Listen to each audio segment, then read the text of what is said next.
அரசாங்கம் 10 லட்சம், விஜய் 20 லட்சம், ஆக மொத்தம் 30 லட்சம். இவ்வளவுதான் ஒரு உயிருக்கு மதிப்பு. போய் தொலை. இந்த விஷயத்தை இன்னும் ஒரு 3 நாள் பேசுவோமா? எல்லா மீடியாக்காரங்களும் சும்மா பரபரப்பை கிளப்பி விடுற மாதிரி கைது செய்யப்படுவாரா விஜய்? விஜய் கைது செய்யப்படுகிறார், தாவேகா கட்சி கலைக்கப்படுகிறது, விஜய் மீண்டும் நடிக்க சென்று விடுவாரா? ஆனா அரசாங்கம் ரொம்ப சிம்பிளா முடிச்சிட்டாங்க. நாங்க ஒரு ஓய்வு பெற்ற நீதிபதி தலைமையில விசாரணை ஆணையம் அமைச்சிட்டோம். அவங்க எல்லாத்தையும் விசாரிச்சு எங்களுக்கு அறிக்கை கொடுப்பாங்க. அதன் மேல நாங்க நடவடிக்கை எடுப்போம். இதே நீதியரசர் தான் தூத்துக்குடியில நடந்த துப்பாக்கி சூட்ல 13 பேர் இறந்து போனாங்களே, அதை விசாரிச்சு அறிக்கை கொடுத்தாங்க. அப்பாவி உயிர்களை சுட்டு கொன்ன அந்த போலீஸ்காரங்க மீது என்ன நடவடிக்கை எடுத்தீங்க?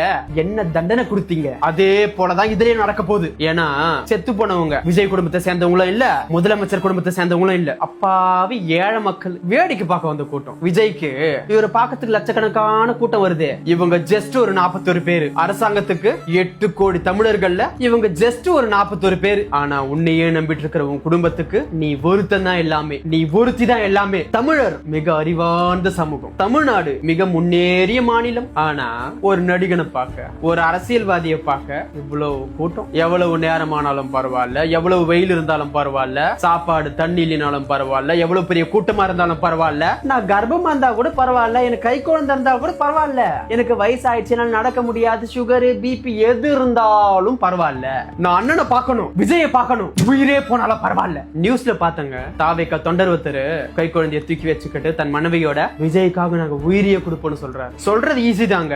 அந்த 41 பேர்ல ஒருத்தராவது உங்க குடும்பத்தை சேர்ந்தவங்க இருந்திருந்தா அதோட வழி உங்களுக்கு எப்படி இருந்திருக்கும்? நீ வளர்ந்துட்டு இந்த உலகத்தை பார்த்துட்டு, ஆனா இந்த 1 வயசு குழந்தை கர்ப்பத்துல உருவாயிட்டு இருக்கிற அந்த குழந்தையை கொல்றதுக்கு உங்களுக்கு யாருக்கு அதிகாரம் கொடுத்தது? இப்படிப்பட்ட கூட்டமான இடத்துக்கு கூட்டு வந்து குடிக்க தண்ணி கூட இல்லாம மூச்சு கூட விட முடியாம அப்பாவி குழந்தைகளை கொண்டிருக்கீங்களே, உங்களெல்லாம் நான் என்னங்க சொல்றது? அப்படி என்னங்க உங்களுக்கு மோகம்? அவங்களும் ஒரு சாதாரண மனுஷங்க.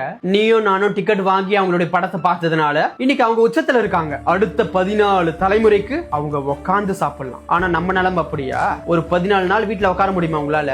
ஏன் ஒரு 2 நாள் வேலைக்கு போகாம உங்க குடும்பத்தை ரன் பண்ண முடியுமா? இந்த 41 பேர் சாவுக்கு அரசாங்கம் காரணமா, விஜய் காரணமான்னு பேசிட்டு இருக்கோம். உண்மையாவே யார் காரணம் தெரியுமா?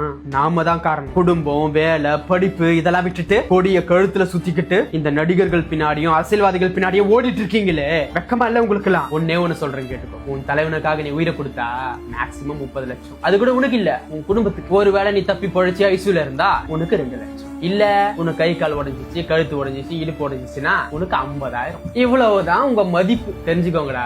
உங்களை பாருங்கடா. முதல்ல நீங்க இருக்கிற சூழ்நிலைக்கு உங்க குடும்பத்தை போய் பாருங்கடா. நாம ஆசையா நேசிச்ச ஒருத்தவங்க நம்மளை விட்டு இந்த உலகத்தை விட்டு போறப்ப அதனோட வழி நமக்கு தாங்க தெரியும். மத்தவங்களுக்கு எல்லாமே அது வெறும் ஒரு உயிர் தான். ஆனா நமக்கு வாழ்க்கை. தயவு செஞ்சு புரிஞ்சுப்பீங்க நம்புறேன்.